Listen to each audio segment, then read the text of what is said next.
पूरी कोशिश करेंगे, उसको उसके सारे कानूनी तकाज़े पूरे करेंगे, चाहे कोर्ट में जाएँ, चाहे जिस तरह भी है। हम सबसे पहले फ़राज टाउन की यूसी को अलग करेंगे। उसके बाद मेरा जो ज़ाती राय है कि मैं तमाम अपने जितने भी स्टेक होल्डर जो हमारे भाई हैं, जो बड़ी-बड़ी बरादरियाँ हैं, फैमिली हैं, उनके साथ बैठ के मशावरत करके ये ऐलान करूँ कि मैं किस चीज़ के, लेकिन मेरा अपना जो ज़ाती इरादा था या है वो यही है कि इंशाअल्लाह ताला मैं इस दफ़ा चेयरमैन के लिए इलेक्शन लड़ूँगा। बिस्मिल्लाहिर्रहमानिर्रहीम। ज़मीनी हक़ाइक़ के लिए मैं हूँ महबूब रहमान तनोली। आज हम जानज़ेब आसी के साथ हैं। जानज़ेब आसी साहब फ़राज टाउन से कौंसल का इलेक्शन लड़े थे पिछली मरतबा, लेकिन इस मरतबा वो चेयरमैन का इलेक्शन लड़ने के लिए तैयारियाँ कर रहे हैं। तो फ़राज टाउन की सियासत के हवाले से भी बात होगी मुख्तलिफ़ अमूर पर इनसे। सर पहले इससे पहले कि आगे बात करें, मुझे अपने बारे में कुछ बताइएगा। आप कब से इधर फ़राज टाउन में हैं? कितने लोग हैं? कब से आबाद हैं इधर? जी, सबसे पहले तो मैं आपका शुक्रिया अदा करना चाहता हूँ कि आप ने मेरे पास आए और ये ज़मीनी हक़ाइक़ से इंटरव्यू ले रहे हैं। मैं आपको ये बताता चलूँ जी कि मैं आज़ाद कश्मीर चनारी से मैं बिलॉन्ग करता हूँ और इससे पहले हम बरीमाम मुस्लिम कॉलोनी में रिहाइश पज़ीर थे। उसके बाद सीडीए ने हमें फ़राज टाउन में ये 3 मरला प्लाट अलाट किए और इसमें अल्हम्दुलिल्लाह मुझ समेत मेरी फ़ैमिली के तकरीबन 80 घर आबाद हैं जो कश्मीर से तल्लक़ रखते हैं। इससे अलावा बाकी बरादरियों के लोग भी हैं, लेकिन मैं अपनी फ़ैमिली की बात कर रहा हूँ, जिसमें हम 9 भाई हैं। अल्हम्दुलिल्लाह सारे शादीशुदा हैं, सारे यहीं पे रिहाइश पज़ीर हैं। मेरे वालिद साहब, चाचा, बाकी पूरी फ़ैमिली यहीं पे है। और मैं पिछली दफ़ा बल्दियाती इलेक्शन में जनरल कौंसिल का इलेक्शन मैंने लड़ा और अल्हम्दुलिल्लाह कि मैंने मजमूई तौर पर अपना ये एरिया सारा विन किया। लेकिन आपको पता है कि इस्टेब्लिशमेंट या दूसरे मामलात की वजह से मुझे बाद में हराया गया। उस पे बात होती रहेगी।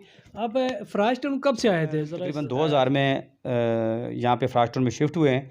बरीमाम से जब मुशर्रफ साहब ने ये आबादियाँ शिफ्ट की हैं, उस वक़्त 2000 से लेकर अब तक हम यहाँ पे आबाद तकरीबन 21-22 साल हमें हो गए हैं फ़राज टाउन में। लोग मुलाज़मत करते हैं, बिज़नेस करते हैं, मुख्तलिफ़ काम करते हैं, आपने सियासत को चुना है, कोई ख़ास यहाँ पे जब हम आए तो यहाँ पे ज़्यादातर लोग मकामी लोग आबाद थे और वो जो बाहर से माइग्रेट होकर लोग आते हैं उनको इतनी अहमियत नहीं देते थे। और ख़ास करके यहाँ पे कश्मीर कम्यूनिटी बहुत ज़्यादा है और बाज़ लोग हमें उस नज़र से नहीं देखते थे कि इन लोगों का कोई वजूद है कि नहीं है।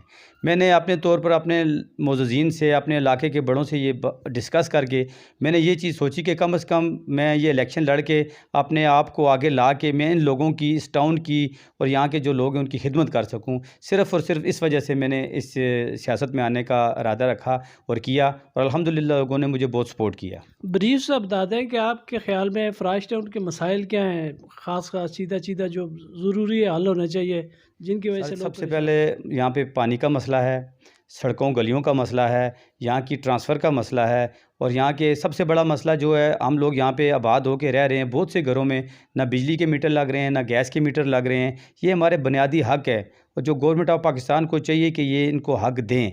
ये बुनियादी मसाइल हैं जिसके लिए हम कोशिश करते हैं कि कोई भी बंदा कोई एमएनए के पास, मिनिस्टर के पास या सीडी के पास जाते हैं कि ये बुनियादी मसाइल हल किए जाएँ। तो ये फ़राज टाउन में यूनियन कौंसिल वाला जो मसला बना हुआ है, जब सुना है इशू है तनोली साहब, आपने बहुत ही अहम सवाल किया। मैं ये चाह रहा था कि आप सवाल करें, लेकिन माशाल्लाह आपने पहले कहने से पहले कर दिया कि देखें फ़राज टाउन को आबाद हुए 30 साल हो गए, क्योंकि फ़ेज़ 1 का जो हिस्सा है वो 90 में आया था या 92 में आया था और हमें 20 साल 21 साल हमें हो गए। लेकिन किसी भी शख्स ने आज हमें, आपको एक बड़ी हैरतकुन बात मैं बताता हूँ कि जो इलेक्शन कमीशन का जो नक्शा है उसके अंदर फ़राज टाउन का कोई वजूद ही नहीं है।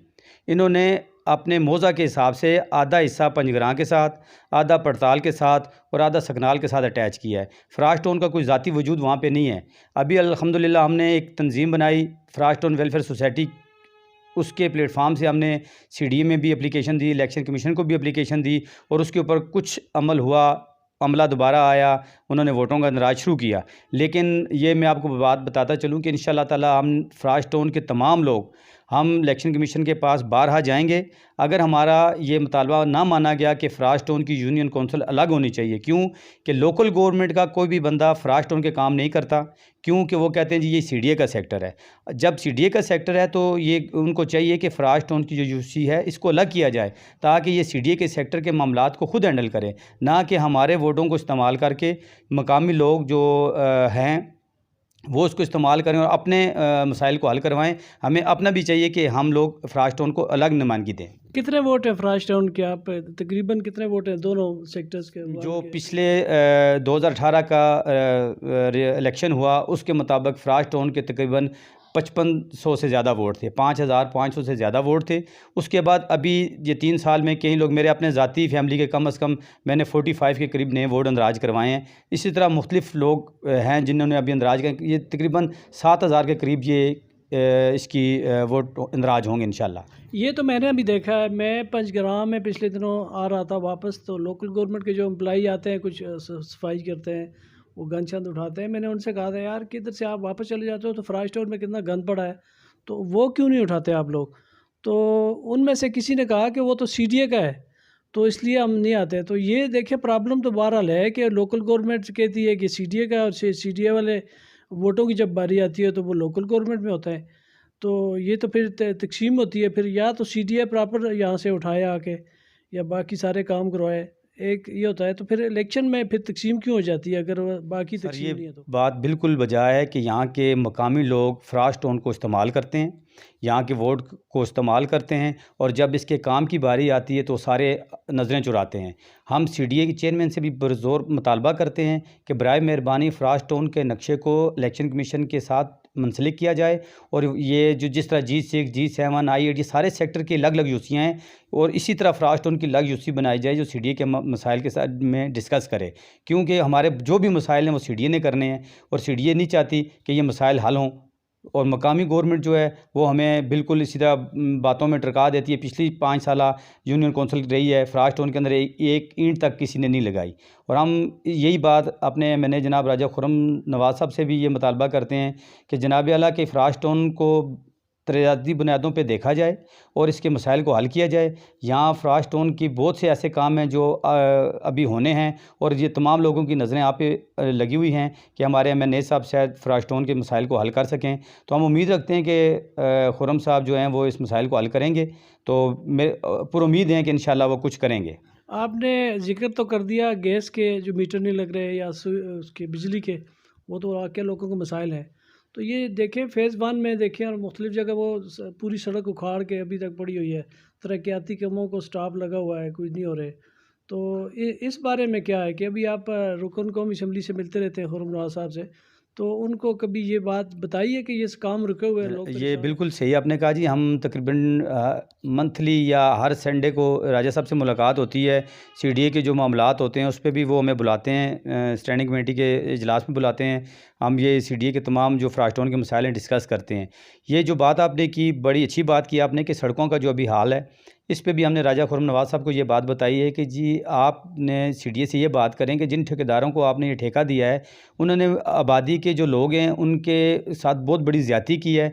अगर आपने काम नहीं करना तो ये सड़कें उखाड़ बिछाड़ के वहाँ पे पानी गंदगी ढेर लगा दिए, लोगों के आने जाने का मसला है, बुज़ुर्ग लोग हैं जो मस्जिदों में जाते हैं, सब रास्ते बंद किए हैं।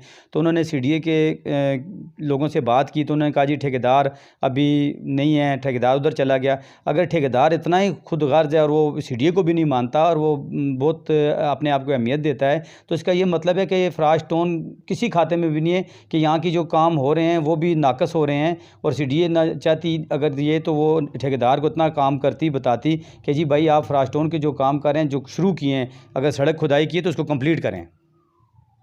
अच्छा, तो ये बाकी जो पानी का जो ट्यूबवेल का कह रहे थे कि ट्यूबवेल बाहर लगाएंगे, खुर्रम नवाज़ साहब से तकरीबन 1 महीना पहले फ्रास्ट टाउन वाले लोगों की बात हुई थी, तो उस पे कोई पेशरफ्त हुई है आपके कोई जी नॉलेज में? राजा खुर्रम नवाज़ साहब ने फ्रास्ट टाउन के मुख्तलिफ़ जगहों पे सर्वे करवाया ट्यूबवेल के लिए, लेकिन वहाँ पे पानी इस काबिल नहीं था या इतना नहीं था जो यहाँ की रिक्वायरमेंट पूरी कर सके। अभी आखिरी तकरीबन 1 हफ़्ता पहले मेरी राजा साहब से मुलाकात हुई तो उन्होंने कहा जी ये सामने लतराड़ रोड पे ही जापान डैम है, वहाँ पे काम शुरू हो रहा है। इंशाल्लाह ताला वहाँ पे पानी काफ़ी मिकदार में ये है। बात तो उन्होंने हमें 1 महीना पहले बताई थी, उस पे मेरी भी उनसे बात हुई थी, मैंने उस पर मैं भी मुख्तार से इंटरव्यू किया था उनका, उन्होंने ये बात जापान डैम वाली बताई थी। उसके बाद 1 महीना हो गया है, तो इस महीने में कोई देखें पेशरफ्त जी अभी तक? वो फिर बात वहीं पे आ जाती है कि सीडीए के पिछले दिनों यहाँ पे जो सरबराही कॉन्फ्रेंस हो रही थी सारी, उसमें तमाम लोग मसरूफ़ थे, सीडीए का अमला मसरूफ़ था, सारे लोग मसरूफ़ थे, उसके ऊपर उस तरह से कोई पेशरफ्त नहीं हो सकी। अच्छा, तो बाकी ये जो मालिकाना हकूक़ वाली बात है, जो सर्वे भी हुआ था, वो क्या हुआ है? कब तक, कहाँ जी, तक? जो सर्वे सीडीए ने किया, मेरे तो ख़्याल में ये बस खाली सर्वे ही था। मैंने राजा साहब से भी बात की थी, उसके ऊपर जो सर्वे भी हुआ वो कोई सही मुनसफ़ाना तरीके से नहीं हुआ। और उसके अंदर पहली बात तो ये है कि मैं ये बरमला ये बात कहना चाहता हूँ कि इससे पहले सीडीए ने जो भी सर्वे किए हैं वो ज़ाती तौर पे किए हैं, कोई सियासी इन्वॉल्वमेंट नहीं की। और मैं अभी भी ये बात करता हूँ कि जो अभी सर्वे हुआ है इसमें सियासी इन्वॉल्वमेंट हुई है। लोग इस चीज़ से डिसहार्ड हैं, वो समझते हैं कि ये सर्वे सही नहीं हुआ। तो हम भी इस सर्वे की पुरज़ोर मज़म्मत करते हैं और सीडीए से ये मुतालबा करते हैं कि सर्वे दोबारा किया जाए। तो इस पे कोई पॉलिसी लाइन भी बननी चाहिए जो आवाम को पता हो। इस हवाले से आपका क्या है मौक़िफ़ है? देखें जी, यहाँ पे हमारे बहुत से दोस्त हैं जिन्होंने ज़ाती तौर पे उस पे वफाकी मुतसब में भी केस किया, वहाँ से भी वो केस को जीते, वो परचेज़र थे। यहाँ पे बात दो तरह की आ गई, एक परचेज़र है और एक जेन्युइन अलाटी है। लेकिन हमारा शुरू दिन से ये मुतालबा है, चेयरमैन लशारी साहब जब सीडीए चेयरमैन थे उस वक़्त से लेके आज तक ये एक ही मुतालबा है कि आप सब लोगों को एक जगह पे रखें। अब ये कहते हैं जी जो परचेज़र हैं उसका सिस्टम अलग है, जो जेन्युइन अलाटी उसका अलग है। इस्लामाबाद के जितने भी सीडीए के अलाटेड सेक्टर हैं वो सारे फ़रोख्त हो चुके हैं। आप उसी सेक्टर जिस तरह उनको आपने वन विंडो से ट्रांसफ़र किया, आप फ़राज टाउन कोई मुझे तो ऐसा लगता है कि ये फ़राज टाउन जो सेक्टर बना है ये कोई एक नायाब किस्म का सेक्टर है कि जिसके ऊपर सारे कानून लागू होते हैं। हालाँकि 3 मरले का घर है, लोगों को आपने बाकी सेक्टरों में कनाल-कनाल के 5-5, 10-10 मरले के प्लाट दिए, उनके लिए ट्रांसफ़र का कोई इशू नहीं है। सिर्फ़ फ़राज टाउन एक ऐसा सेक्टर बना दिया सीडीए ने, जिसके लिए तमाम कानून लागू होते हैं। ना बिजली का मीटर लग रहा है, उसके लिए एनओसी लें जी, एनओसी के लिए जाएँ जी, आपकी ये मामलात हैं, ये मामलात हैं, पता नहीं क्या-क्या कहानियाँ हैं। मैं तो इस बात पे बड़ा हैरान हूँ कि जब वोट लेने के लिए तमाम लोग आते हैं, सियासतदान आते हैं, उस वक़्त तो ये वादे करते हैं कि हम आपके मसाइल हल करेंगे। लेकिन उसके बाद जब वो अमली तौर पे आते हैं ग्राउंड में, तो उनके पास इतने हमारे सवालों के जवाब होते हैं, जी ये हो गया, जी ये यूँ हो गया, जी ये वो हो गया, कुछ भी नहीं।